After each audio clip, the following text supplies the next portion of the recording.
Hello tout le monde, bonjour à tous, bienvenue sur ma chaîne, bienvenue dans cette nouvelle vidéo et bienvenue dans ce mois de novembre. Alors dans la vidéo d'aujourd'hui, je vais juste vous montrer ma petite organisation pour mieux m'organiser pour cette fin d'année parce que là c'est déjà novembre, ensuite on sait décembre qui vient et sachant que moi je vais à l'école tout simplement, il faut que je m'organise bien à l'avance. Donc là je vais m'organiser parce que en fait je vais un peu vous expliquer le système au Québec ou on va dire au Canada.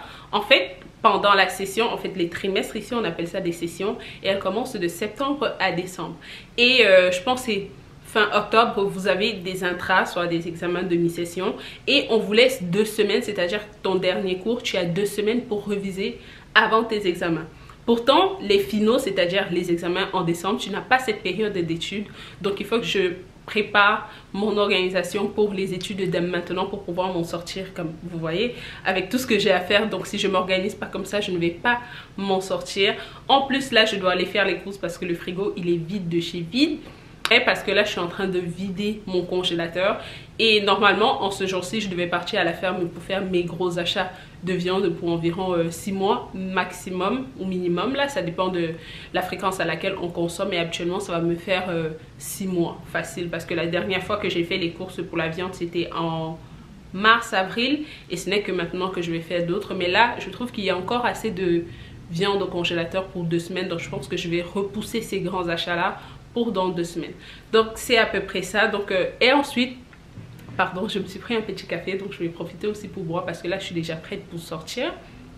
Et ensuite je vais faire mon organisation aussi pour mes vidéos qui doivent sortir pour la période de fin d'année parce qu'il faut que ça aussi je dois m'y prendre tôt, sinon je ne vais pas respecter mes deadlines, je ne vais pas être productive sur tout engagement et ça j'aime pas. Donc là aussi je dois m'asseoir pour faire ma programmation pour mes vidéos YouTube parce que moi j'essaye de filmer et je les mets pour que ce soit posté à temps, comme ça je fais pas d'échec, je n'ai pas de période où je ne poste pas. Donc il faut vraiment que je m'organise dans tous les plans, même les repas des 2 prochaines semaines là il faut que je fasse ces repas là et c'est à peu près ça. Désolée si vous entendez, il y a l'ambulance qui passe. Et quoi d'autre? Et oui, vu que bien évidemment qui dit novembre qui dit décembre, ensuite qui dit décembre qui dit Noël, donc là il faut que j'aille dans mon locker et que je regarde toutes les décorations que j'ai. D'ailleurs je vais les ramener ici, comme ça je vais pouvoir faire ma décoration d'ici la mi-novembre. Au pire fin novembre je dois installer ma décoration, donc il faut que j'aille dans le locker. En fait le locker c'est un endroit que je loue pour ranger mes décorations supplémentaires. Normalement dans mon bail de location pour l'appartement il venait avec un locker, mais vu qu'en mars ils ont dû fermer le stationnement pour faire des travaux, j'en ai plus depuis mars, donc j'ai dû louer un endroit pour ranger mes affaires et je pense que là j'essaye de leur mettre la pression pour qu'ils puissent finir parce que ça me coûte de l'argent, sachant que dans mon contrat de bail c'était inclus. Donc je pense que je vais essayer de voir si je peux avoir un remboursement qui ne sert rien à rien, on dit hein. Aussi je suis trop contente parce que là j'utilise ma nouvelle machine à café. Je pense que vous allez savoir, vous allez connaître l'histoire de cette machine à café dans mon vlog qui arrive, mais je vais vous raconter en fait parce que ma machine à café s'était gâtée et là j'ai appelé la compagnie Curry qui m'ont envoyé une nouvelle machine. Donc là ça fait comme 2 semaines, 3 semaines que j'ai pas bu de café. J'en buvais au boulot mais là pas à la maison et vous imaginez pendant une période d'examen j'avais pas de café, c'était incroyable. Je sais pas comment j'ai fait, mais je prenais du café à l'université lorsque j'allais étudier, donc c'est pourquoi où monsieur allait venir me donner un petit café pour m'encourager. Donc j'avais du café, c'est simplement que c'était pas fait de la maison, donc il fallait l'acheter et ça j'aime pas. Donc c'est à peu près ça dans la petite vidéo du jour. On va juste passer à la table à manger pour que je puisse bien m'installer et pouvoir faire mon organisation dans mon agenda et sur mon ordinateur, parce que pour mieux me retrouver et surtout pour informer monsieur de ce que je fais, il faut que je mette des points importants dans un calendrier, soit mon calendrier. Désolée, j'ai dû m'arrêter parce que ma batterie s'est déchargée. Donc comme je disais, pour mieux m'organiser, je fais un calendrier que je partage avec monsieur parce que vu que je suis la personne qui a toujours beaucoup de choses à faire, il faut que je programme tout ce que j'ai à faire et je mette dans un calendrier pour l'informer de ce que je fais. Pourquoi? Pour qu'il sache où je suis et au cas où il veut prendre un engagement, il a déjà mon programme et au moins il me demande si je peux matcher parce que mon mari lui il est pas la personne qui aime sortir, il aime bien rester avec ses enfants. Donc je suis apte à beaucoup plus faire des choses lorsque je fais mon organisation. Après, je suis quelqu'un qui aime trop organiser les choses, qui aime tout avoir carré. Donc lorsque c'est bien organisé comme ça, au moins il sait ce que je prévois faire. Et surtout que c'est des choses que je programme à l'avance et que j'ai un défaut, je ne partage pas toujours. Pourtant, il est la personne qui est le plus concernée par cette programmation. Donc, je préfère mettre dans le calendrier. Comme ça, il a les heures, il a le jour, il a la raison de pourquoi c'est booké. Et au moins, il connaît l'importance. C'est-à-dire que si j'ai un rendez-vous médical, c'est clair qu'il ne va pas prendre un engagement sachant que j'ai un rendez-vous médical. Si par exemple, lui, il veut aller à un 5 à 7, il va regarder si j'ai un cours. Et si c'est des choses qu'on peut mallier, c'est-à-dire qu'on peut s'arranger, on va s'arranger, mais c'est tout simplement le calendrier d'Apple. Je ne me complique pas, c'est le calendrier d'Apple. Je le remplis soit sur ma machine, soit sur mon ordinateur, soit sur mon téléphone. Et je vais partager avec lui, comme ça il est au courant de tout ce que j'ai programmé. C'est là-dedans aussi que j'ai mis les activités des enfants, mes activités, les heures. Donc vraiment, tout est calé, c'est-à-dire les choses qui sont des routines, que chaque semaine, ça ne manque pas. C'est dans ce calendrier maintenant. 4 mois que j'ai mis ça sur pied parce que on avait toujours des embrouilles comme quoi je lui ai pas dit ce que j'avais à faire, il m'a pas dit ce qu'il avait à faire, c'est important pour lui, c'est important pour moi et bah il y a une personne qui doit faire un sacrifice et on n'est pas toujours content. Donc depuis que j'ai mis ce calendrier sur pied, je vous assure que j'ai la paix. Parfois même si j'ai mis quelque chose, il a pas regardé et qu'après il se dit ah non je savais pas, je fais comme Amine, je peux pas faire grand chose là, tu avais le calendrier, tu l'as pas regardé, donc j'ai pas, c'est pas moi qui doit sacrifier ces choses parce que tu n'as pas regardé le calendrier, sachant que chaque fois que j'ajoute quelque chose, tu reçois une notification, donc je peux pas faire grand chose. C'est à peu près comme ça que je m'organise. Donc là, comme j'ai dit, on va aller à la table à manger pour que je sois plus à l'aise pour pouvoir écrire dans mon ordinateur et sur mon agenda. Et je vais vous expliquer quelque chose aussi.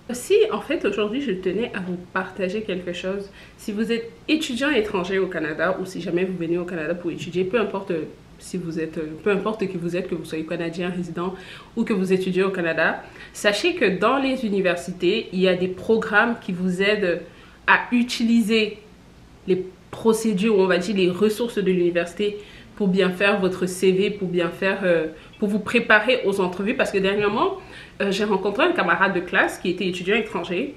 Il me disait qu'il avait du mal à trouver un job. Like, c'est un job de 20 heures par semaine. Et j'étais, pourquoi? Et il m'a montré son CV et c'est où je lui ai dit, en plus, il est étudiant étranger, donc il doit payer 15 000 $ à la session.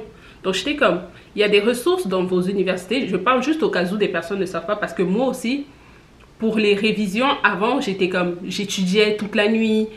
Bref, j'avais pas un bon système de révision pour mes examens finaux. Et dernièrement, j'ai reçu un courriel comme quoi soutien, comment faire les fiches de notes, les apprentissages, comment apprendre à mieux réviser. Et lorsque j'ai pris ces cours, d'ailleurs c'est gratuit, c'est offert par l'université. Lorsque j'ai pris ces cours, je trouve que j'ai mieux appréhendé mes examens de session. Je trouve que j'étais moins stressée, je savais quoi réviser. Pourtant, avant, j'allais juste réviser dans tout et rien. Et surtout que pour les personnes qui ont fait le système français, du moins moi j'ai fait le système camerounais. En fait, c'est l'ancien système français au Cameroun. C'est pas que je suis allée dans une école française au Cameroun.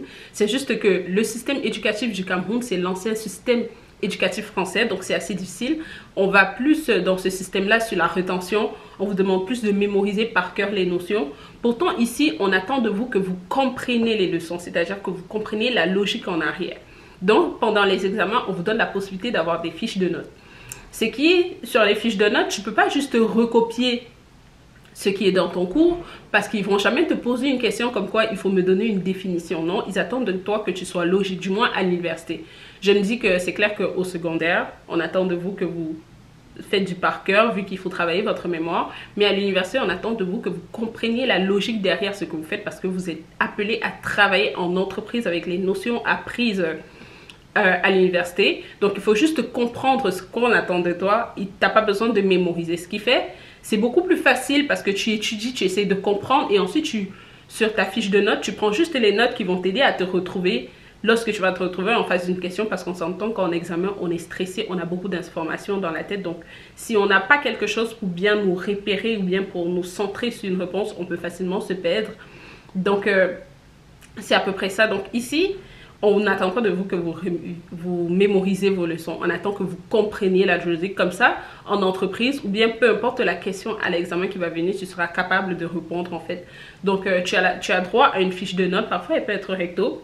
Parfois, elle peut être recto verso, sur laquelle tu vas mettre les notes importantes de ton cours parce que aussi les professeurs, ils vous disent sur quoi ils vont vous interroger. Il va te dire, ok, telle étude de cas fait en classe, je vais vous donner ça. Ils te disent ce qui va venir. Donc, il attend de toi que tu vas lire ce cas, que tu le refais, que tu l'analyses, que tu le comprennes. Comme ça, à l'examen, lorsqu'il va te poser une question, tu pourras répondre. Parce qu'ici, c'est pas le piège. C'est pas le piège. C'est qu'on sait que tu vas à l'école pour travailler. Tu vas mettre en pratique ce qu'on t'apprend dans un système, dans un emploi. Donc, on te donne des exemples avec des entreprises qui existent dans la société canadienne. Donc, c'est vraiment pas le piège. Et d'ailleurs, je reviens à ce que je disais. Si tu es étudiant étranger, ça, c'est qu'il y a un service dans ton université, peu importe l'université, qui t'aide déjà pour faire ton CV, qui t'aide pour les entrevues, parce que le CV africain et le CV canadien ou même le CV européen et le CV canadien, c'est pas la même chose parce que les emplois n'ont pas les mêmes appellations et déjà le français est différent, c'est-à-dire un boulot de service à la clientèle au Cameroun, c'est pas la même chose, du moins c'est la même chose dans les faits, mais dans la description, c'est pas la même chose. Donc, il faut vraiment soit prendre de l'aide de votre université, surtout lorsque vous allez dans des postes stratégiques, dans des postes à responsabilité. Je trouve que c'est important d'aller vers son service étudiant dans son université. Et si jamais vous faites juste un CV pour trouver un petit job, bah, vous pouvez trouver sur internet, c'est-à-dire si tu cherches un boulot comme caissier ou caissière dans un dépanneur, tu vas sur internet, tu vas écrire description de poste caissière dans un dépanneur. En fait, un dépanneur, c'est comme un petit supermarché, je sais pas comment on appelle ça en français. Un dépanneur, c'est une petite boutique où on vend un peu de tout et n'importe quoi, vite fait, que tu peux prendre. Donc, si tu cherches un boulot comme ça sur internet, tu vas trouver la description de poste. Tu vois juste ce que tu sais que tu sais faire. Tu fais copier, coller et là, tu as ton CV pour les entrevues professionnelles, c'est-à-dire des entrevues pour des postes vraiment stratégiques et à responsabilité. Dans les universités, ils donnent la formation sur comment passer une entrevue. Ils vont te donner les questions, ils vont te mettre dans un environnement pour passer une entrevue. Ils vont te poser des questions qui sont susceptibles d'être posées à ton entrevue. Donc, lorsque tu vas à l'université, déjà, il faut savoir le poste que tu souhaites avoir. Ou au pire, au moins, il faut être sûr du boulot que tu aimerais avoir après ton diplôme ou vers quoi tu t'en vas avec le diplôme que tu es en train de faire. Comme ça, lors de tes entrevues, parce que lorsque tu vas vers le service étudiant, la première question qu'ils vont te poser, ils vont te demander le travail que tu aimerais avoir après ton diplôme. Parce qu'ils ne vont pas juste te passer une entrevue dans la globalité, parce qu'on s'entend que si tu passes une entrevue pour un boulot d'assistant, c'est pas la même chose que si tu passes une entrevue pour un boulot de directeur. Donc, eux, ils vont te demander le boulot que tu aimerais, le boulot que tu vises après ton diplôme, et c'est sur cette base qu'ils vont pouvoir te faire l'entretien. Et vu que tu as déjà la base pour cet entretien-là et que tu as bien pratiqué, toi aussi au fil du temps, tu vas pouvoir mieux t'en sortir dans tes entrevues. C'est pourquoi vous voyez parfois, je vais prendre pour mes frères camerounais qui arrivent ici, on a des personnes qui viennent avec des diplômes d'ingénieur qui se retrouvent à travailler dans le Walmart. Ça fait pas de sens. Même si tu n'as pas fait l'équivalence, même si tu n'as pas l'équivalence, ça n'empêche que dans ta tête, tu as les connaissances d'un ingénieur. Donc, je ne comprends pas pourquoi tu dois avoir des connaissances d'ingénieur et tu dois travailler dans un dépanneur ou dans un Walmart. Ça ne fait pas de sens. C'est juste que on n'est pas entraîné sur comment faire les entrevues. On n'est pas entraîné sur mieux faire notre CV. Donc, lorsque vous arrivez, parce que je vois ici les gens, lorsqu'ils arrivent, ils veulent forcément retourner à l'école. Pour moi, ce n'est pas obligatoire. Moi, je retourne à l'école parce que j'ai étudié dans un secteur d'activité qui ne me plaît plus. Et là, j'ai trouvé le secteur d'activité qui me plaît vraiment. Donc, c'est vraiment la raison pour laquelle je retourne à l'université. Sinon, lorsque vous venez, ok, c'est clair que faire l'équivalence de votre diplôme, ça vous aiderait mieux. Si vous n'avez pas encore l'équivalence de votre diplôme, je vous conseille vraiment d'aller déjà de le faire. Et aussi, lorsque vous passez vos entrevues, de vous vendre. Donnez-vous de la valeur là, vous connaissez votre valeur. Donc, n'allez pas juste prendre des petits boulots parce que lorsqu'on vous dit qu'au Canada, il y a la pénurie de main-d'œuvre, la pénurie de main-d'œuvre, c'est sur des boulots de manœuvre, c'est-à-dire les caissiers, les dépanneurs, des trucs comme ça. Lorsque vous visez des postes beaucoup plus stratégiques, ça devient plus compliqué. Donc, il faut vraiment vous donner le maximum de chances pour atteindre ces postes-là, pour pouvoir obtenir ces postes-là. Et vous les aurez soit en prenant des formations, soit en retournant à l'école. Comme je dis, pour l'école, c'est pas obligatoire de retourner à l'école, mais vous pouvez prendre des formations. Il y a des formations sur Internet. Il y a même des agences de recrutement qui donnent ces formations. Et il y a même ces formations sur LinkedIn. LinkedIn, pour le travail, c'est une pépite. Il y a même des formations sur LinkedIn qui est offert par LinkedIn. Et LinkedIn, vu que c'est international, les formations sont spécifiques au pays où tu es, au poste que tu vises. Et ils vont te faire des propositions. Donc vraiment, profitez lorsque vous êtes à l'université des services qui sont offerts par l'université. Je vous dis, il y a même des services de yoga. Parfois pris des cours de yoga pour mieux gérer le stress ou bien la fatigue, des trucs comme ça. Donc, utilisez ça. Vous payez, je vous assure que vous le payez parce que c'est inclus dans votre scolarité. Pire encore si tu es étudiant étranger. Donc, profite de ton argent. Tu le fais pas, ils te rendent pas service en fait. Tu payes pour ça. Donc, on va juste continuer. Je vais me dépêcher parce que là il faut que j'aille faire l'inventaire de ce que j'ai au frigo et que je puisse aller aux courses. Mais j'espère vraiment que mes conseils vous auraient aidé et que vous les aurez pris en compte. Si vous aimeriez qu'on parle un peu de la vie au Canada en général, je pourrais bien vous donner des tips, mais comme je vous dis toujours, je vais toujours me baser sur ce que je sais, sur ce que j'ai traversé, sur ce que les personnes autour de moi ont traversé. Donc ce n'est pas une parole de sage, c'est vraiment dû à mes expériences et celles de mon entourage en fait. Donc, on va juste continuer. There's not much to do when all I can is thinking about you. Not doing well, don't know where you are, 'cause you're not here.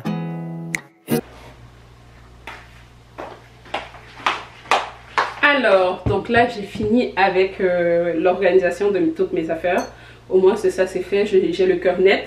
Donc là, je vais finir avec ça. Et là, je vais faire l'inventaire de ce que j'ai au frigo et faire ma liste sur mon téléphone. En fait, j'avais déjà fait une liste pré-remplie. Je vais vous montrer ça 2 minutes. J'avais déjà fait une liste. Donc, ce que j'ai à faire, je vais juste partir sur ma liste parce que j'ai fait une liste par catégorie. Recettes, suivi. Oula, mais où est-ce que j'ai mis cette liste? Voilà, donc c'est ça. J'ai une liste de la maison par catégorie. Donc je vais juste venir et décocher tout ce que je n'ai pas. Du moins, je vais décocher tout ce que je n'ai pas. Là, actuellement, je n'ai aucun fruit à la maison. Ensuite, sur les carottes, aussi, sur les légumes, je n'ai rien. Donc je vais tout décocher. Donc là, j'ai fait comme une liste, pardon. Ok. J'ai fait une liste avec, vous allez voir ici, j'ai légumes, j'ai fruits. Donc j'ai fait une liste où j'ai séparé chaque catégorie de produits. Donc lorsque je dois faire les courses, je vais juste partir sur chaque liste en fait, décocher. Et une fois que j'achète, je coche. Donc c'est tout. Donc c'est comme ça que je m'organise. Ensuite, je vais aller faire les courses. Je ne vais pas vous prendre tous les courses. Et on va juste se retrouver après. A few minutes later.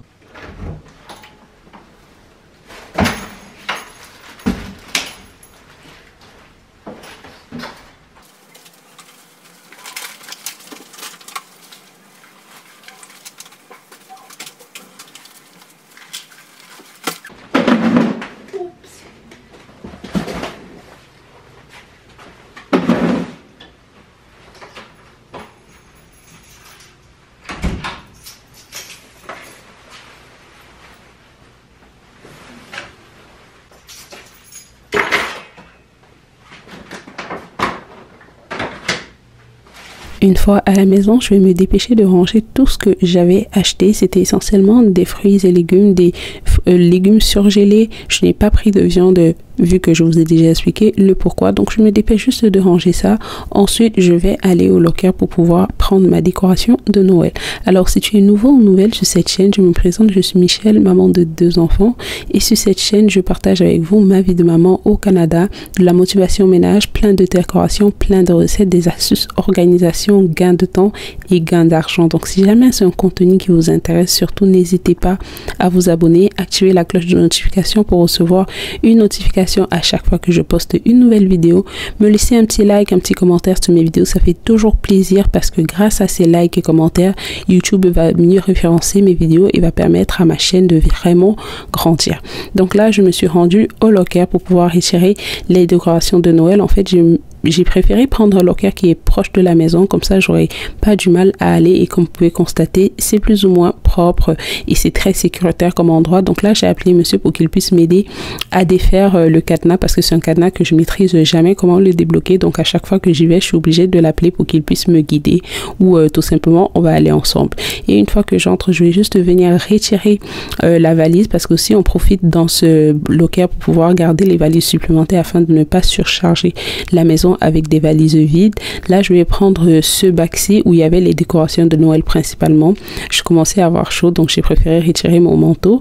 Et aussi là je vais fouiller dans le bac de la décoration d'automne s'il n'y avait pas des décorations de Noël que j'avais mis là-dedans. Maintenant que je pense, il faut que je retire ma décoration d'automne dans mon salon. Déjà que j'avais pas fait une grosse décoration, donc je vais juste retirer les quelques affaires que j'ai. Ensuite je vais tout remettre et je vais pouvoir fermer mon locker. Dans cette grosse boîte-ci, il y a principalement le sapin.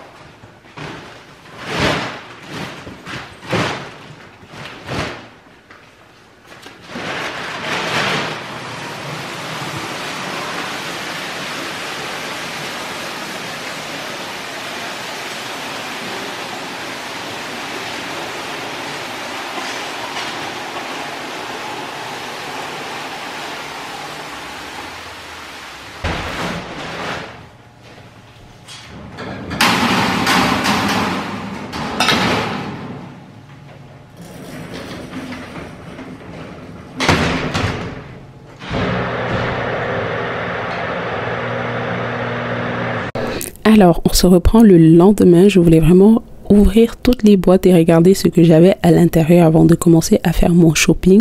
Surtout que l'année passée, j'ai acheté quelques petites affaires au Dollarama, et cette année, j'ai décidé de vraiment me centrer sur des décorations de qualité. Donc, je vais principalement faire mes achats au My Girls et au HomeSense. Je ne suis pas une partisante des DIY parce que je trouve qu'à la fin, parfois, les DIY, ça coûte plus cher que juste acheter ce que tu voulais, parce que acheter le matériel, prendre du temps pour faire quelque chose, ça te revient plus cher et ce n'est pas très beau, et surtout que parfois, on utilise une seule fois. Donc je ne vais pas faire de DIY pour ma décoration de Noël. Là j'étais en train de regarder ma couronne parce que je pense en acheter une deuxième, et je suis encore en train de réfléchir quel style je veux, parce que celle-ci elle était vraiment traditionnelle, le basique. Donc là je suis en train de regarder pour une deuxième couronne.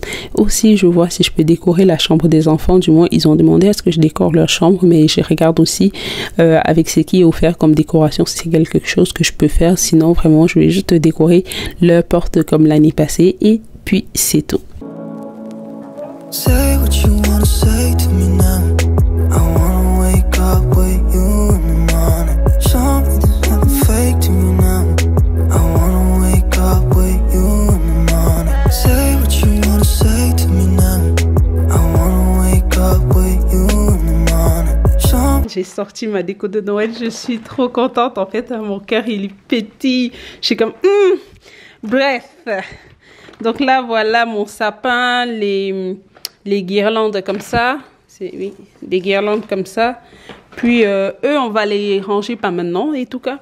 Bref, ça m'a vraiment permis de voir ce que j'ai, parce que là je vais commencer à faire mon petit shopping, et pour être sûre de pas aussi trop acheter, parce qu'après je veux pas me retrouver avec trop de choses et ne pas pouvoir me retrouver. De toutes les façons, on le sait tous, le rouge c'est la couleur par excellence de Noël, donc je ne pense pas qu'un jour je vais devoir sortir dans ces tons rouges, parce que tout ce qu'on trouve en boutique pour Noël a du rouge dessus et du vert. Donc je pense que le vert et le rouge, ce sont des couleurs par excellence de Noël. On peut pas aller à l'encontre de ça. Maintenant, on peut juste rajouter ou bien se concentrer sur plus une couleur que l'autre. L'année passée, vu que c'était comme mon premier Noël où je décorais vraiment depuis que je suis au Canada, je suis restée dans les tons blanc et vert. Blanc, vert, rouge. Donc cette année, je pense que je vais rajouter un peu plus de doré ou une autre couleur. Je ne suis pas encore très sûre de ce que je veux. Mais là, ça m'a vraiment permis de savoir ce que je vais racheter. Et je n'ai pas grand-chose à racheter. Je suis trop contente. J'avais gardé jusqu'au chocolat chaud l'année passée. Je pense que c'était venu 5. Et ces deux-ci. Donc, c'est les 2 restants. Là, j'ai vu que lui, il n'était plus là. Et voici tout ce que j'ai comme boule qui était sur mon sapin l'année passée. Donc là, je pense que je vais rajouter quelques petites choses. J'ai trop hâte de faire mon shopping de Noël. En fait, moi, je n'avais rien acheté parce que je ne voulais pas me retrouver avec trop de choses ou bien lorsque je n'étais pas encore décidée sur c'est quoi ma décoration finale. Donc, vu que là, j'ai une vue de ce que j'ai, on va dire ça comme ça, je vais pouvoir aller sur cette base pour faire ma petite décoration. Je voulais encore acheter, hier j'étais au HomeSense, je crois oui hier, j'étais au HomeSense et j'ai vu des coussins qui étaient en solde, des coussins de Noël qui étaient déjà en solde, je vous assure, en début novembre, bizarre. Et j'ai vu d'autres coussins comme ça. Je ne sais pas si je vais prendre un coussin couleur blanc cassé, comme un peu la couleur de la campagne, vous voyez. Ou je vais juste chercher un autre rouge comme celui-ci. Mais j'avais trop aimé lui et tout. Et je vais aussi regarder sur Shein pour voir, pas Shein, pardon, Temu pour voir des choses que je peux compléter. Parce que j'ai vu qu'ils ont plein de choses intéressantes sur Temu dernièrement. Et j'ai fait une commande sur Temu. J'ai plus ou moins aimé la qualité. Donc là, je regarde, vous voyez, oh regardez-moi ce Santa. Et ce petit casse-noisette là. Et ah, je suis trop contente. Bref, c'était à peu près tout pour la petite vidéo du jour. Dites-moi en commentaire si vous savez déjà c'est quoi vos couleurs pour Noël. J'ai trop hâte de savoir.